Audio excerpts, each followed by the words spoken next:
Hey guys, Eli here. So, is it just me, or is January look potentially way better this year than as far as new theatrical releases compared to last year, or even maybe the previous couple of years? I mean, I suppose I'm basing that off of movies that I haven't yet seen, so I don't know that they're good, but it just looks different to me. It just looks way better. Last year we had stuff like Night Swim, ISS. I think we had Founders Day. It was pretty goddamn awful. I had just signed up for the unlimited pass for Regal Theaters, so I was still in that kind of honeymoon phase with it, and I was enjoying just being back in theaters. I still am, to be honest. Anyways, here's some of the films that I'm looking forward to in the month of January 2025. Whether or not I actually see them all is yet to be seen, but they've all at least caught my attention.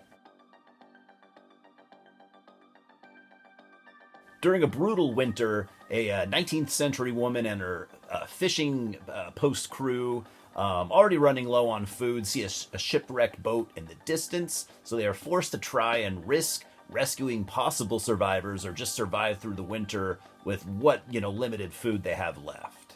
The Damned was directed by Thorder Paulson, it being his feature-length debut, which is always cool, and it stars Joe Cole and Odessa Young.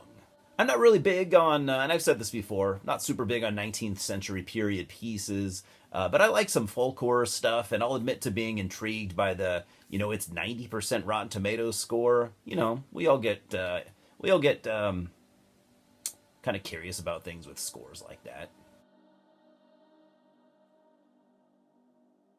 Peter Pan's Neverland Nightmare is pretty much a strict curiosity to me, not really a lot else. And honestly, I'm not even completely sure that I will actually see it. It's a very limited release, so I might not make the time for it. I'm also annoyed by this new trend of public domain gimmick shit, and I don't really want to give these people my money. That said, we all know sometimes cool things do come out of gimmicks, and it could be decent. Who knows? Scott Chambers, the director here, I've taken a look at his, past body of work. It looks like he directs total schlock almost exclusively, and that is most likely what, Peter Pan's Nightmare is going to be. That said, again, I'm still curious.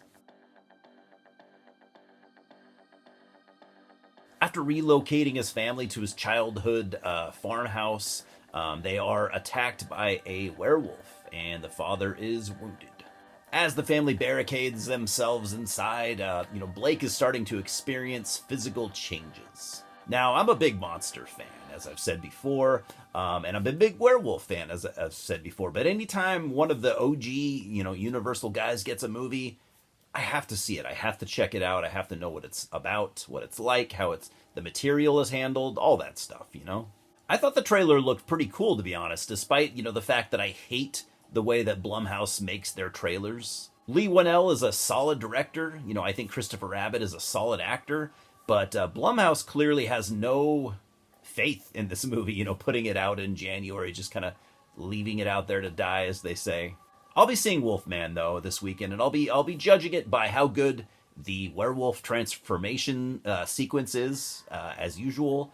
I know people are already bitching about the look of the werewolf, but so I'll see what I think about that as well. After moving into a new home, a family begins to suspect that something else is there with them. Presence is directed by veteran Steven Soderbergh, who's not really, as far as I know, not well known at all for horror so far in his 40-year directing career. It stars Lucy Liu, Julia Fox, and Chris Sullivan. I have typically complete faith in Neon. They put together a pretty chilling trailer. At least I really liked it. That gives me vibes of something like a Paranormal Activity meets In a Violent Nature. This film is shot entirely in first-person perspective as you follow a supernatural entity. Has this been done before, by the way? Because I don't know. I not that I know of. So it'd be really cool if this was like a completely original concept. It just sounds so cool to me, and it's by far, I think, my most anticipated film of January of 2025.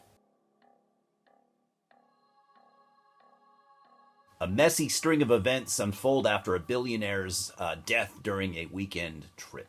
This is one that has been catching my attention for quite a while now. The original trailer looks pretty wild, although I have heard the more recent trailer gives away a lot more of the story, which I'm not a fan of at all. And I'm also not at all familiar with director Drew Hancock, and this is his feature-length debut. Previously, it looks like he's mostly worked in TV, and he's done a lot of writing for some pretty questionable stuff, but whatever. I like Sophie Thatcher and Jack Quaid, and I've been waiting a while to check this out. So yeah, guys, those are the films that I'm interested in seeing this month. They are strictly theatrical releases, so I'm not going into streaming or anything like that. But the real question is, what are you interested in seeing this month? I see everything, as far as theaters go. I watch everything at my local Regal theater, so I'm limited to the films that they show, and I'm not sure what other theaters will be playing. Cheers, guys. I'll see you at the multiplex.